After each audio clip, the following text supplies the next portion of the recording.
নির্দেশ করেছেন সূরাতুত তাহরিমের এক আয়াত নাজিল করার মাধ্যমে আল্লাহ বলে দিয়েছেন, হে ঈমানদার বান্দা বান্দীগণ, তোমরা নিজেরা জাহান্নামের আগুন থেকে বাঁচো, তোমাদের অধীনে যারা আছে তাদেরকেও জাহান্নামের আগুন থেকে বাঁচাও। বলেন এই নির্দেশটা কার? আল্লাহর। আরো আওয়াজ দিয়ে বলেন এই নির্দেশটা কার? আল্লাহর। আমার ভাইরা, দুনিয়ার সমস্ত উলামায়ে কেরামগণ একমত হয়ে বলেন, রাসূল আকরাম সাল্লাল্লাহু আলাইহি সাল্লামের কথা নকল করে বলেছেন যে উম্মতে মুহাম্মদীদের জাহান্নাম থেকে বাঁচার পথ পদ্ধতি হলো চারটা। বলেন কয়টা? চারটা। আরেকবার বলেন, আরেকবার বলেন। তবে আপনাদেরকে একটা খুশির খবর দেই, আগামী কিছুদিন পরেই এই মাঠেই আল্লাহ চাহে তো লম্বা সময়ের জন্য আমাকে পাবেন। এই আগামী কিছুদিন পরেই আমার ভাইরা, তো বলতেছিলাম উম্মতে মুহাম্মদীদের জাহান্নামের আগুন থেকে বাঁচার পথ পদ্ধতি হলো চারটা। বলেন কয়টা? আরেকবার বলেন, মুখস্থ করেন। আরেকবার। আরে ভাই, আমি তো এটা রাজনীতির কোনো স্লোগান দিচ্ছি না, এটা প্রত্যেক মুমিনের বাঁচার পথ পদ্ধতির একটা নিয়ামত প্রকাশ করছি। এই নিয়ামত প্রকাশ করতে যদি কেউ বাধা দেন, কেউ যদি কার্পণ্যতা করেন, হীনমন্যতায় ভোগেন, তাহলে বুঝতে হবে ঈমানের অবস্থা আমার আপনার জন্য দুর্বল অবস্থায় আছে। উম্মতে মুহাম্মদীদের জাহান্নাম থেকে বাঁচার পথ পদ্ধতি কয়টা? আরেকবার, আরেকবার।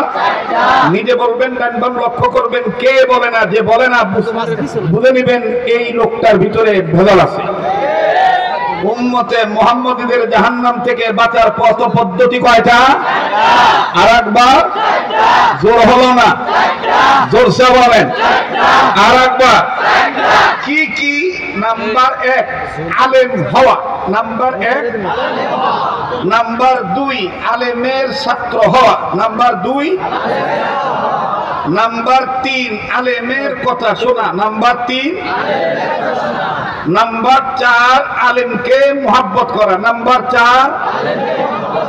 মাশাআল্লাহ, আলহামদুলিল্লাহ। এতটুকুন সময়ের এই আলোচনা শোনার দ্বারা বোঝা যায় যে আমি, আপনি, অতিথি মহোদয় সহ সবাই, বর্তমান আমরা সবাই এই 4 কথার পক্ষে, এবং এই 4 গ্রুপের লোক। কথা বলেন ঠিক কিনা?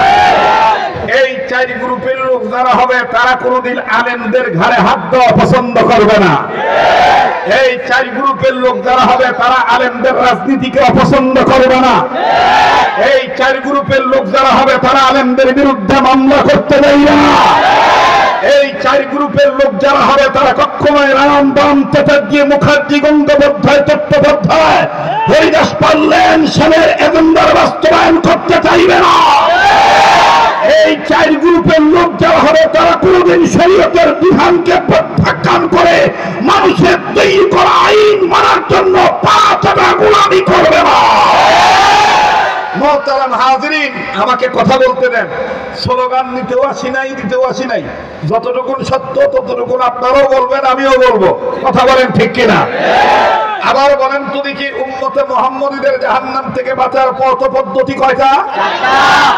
1 নাম্বার, 2 নাম্বার, 3 নাম্বার আলেমের কথা শোনা, 4 নাম্বার আলেমকে মুহাব্বত করা। আসেন না মক্তবের ছাত্রদের মতন আলেমদের ছাত্রদের ছাত্র হওয়ার নিয়তে, জাহান্নাম থেকে বাঁচার নিয়তে আমি বলবো আপনারা পাশাপাশি একটু সহযোগিতা করবেন। আমি বলবো নাম্বার 1 আপনারা বলবেন আলেম হওয়া, আমি বলবো নাম্বার 2 আপনারা একটু জজ বানিয়ে বলবেন আলেমের ছাত্র হওয়া, আমি বলবো নাম্বার 3 আপনারা বলবেন আলেমের কথা শোনা, আমি বলবো নাম্বার 4 আপনারা বলবেন আলেমদের মুহাব্বত করা।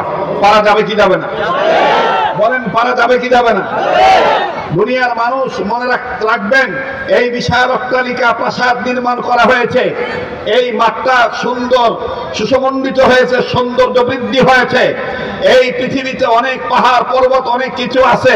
অনেকে মনে করে এই বিল্ডিংটার কারণে, এই গাছটার কারণে, এই পাহাড় পর্বতের কারণে এই এলাকার, এই জমিনের, এই শহরের, এই বন্দরের, এই নগরের, এই টাউনের মর্যাদা বৃদ্ধি পেয়েছে। হ্যাঁ ভাই, এটা আপনার কল্পনার কথা, এটা আপনার চোখের সৌন্দর্যের কথা, কিন্তু আপনার আত্মীয়দের কথা, ওয়ারাসাতুল আম্বিয়াদের কথা, হক্কানি রব্বানি উলামায়ে কেরামদের কথা হলো একজন আধ্যাত্মিক সাধক, তিনি তার কবি, তিনি কবি ছিলেন, তিনি কবির ভাষায় বলে গিয়েছেন মুসলিম উম্মাকে লক্ষ্য করে, রৌনক বদমে সামারা আজকা ওয়াকিব কর দাইব, রৌনক বদমে জমিরা আজ উলামা কর দাইব। হে আদম সন্তান, জমিনকে আল্লাহ সাজিয়েছেন উলামায়ে কেরামদেরকে দিয়া, আর আকাশকে আল্লাহ সাজিয়েছেন তারকা দিয়া। কাজেই এই জমিন আল্লাহ পাক যাদেরকে দিয়ে সাজিয়েছেন, তাদেরকে কেউ যদি ঘাড় ধাক্কা দিয়ে বের করে দিতে চায়, তাদেরকে কেউ যদি ঘাড় মটকায় দিতে চায়, বুঝে নিয়েন, শুনে নিয়েন, ভালো করে জেনে নিয়েন, পরিণতি কিন্তু ভবিষ্যতে ভালো হবে না। আলেমদেরকে কেউ ধাক্কা দিয়ে তাদের চাক্কা ঘুরাইতে পারে নাই, চাক্কা পাংচার হয়ে গেছে। নিজের দেশে থাকতে পারে নাই, অন্য দেশে পালাইতে বাধ্য হয়েছে। আলেমদেরকে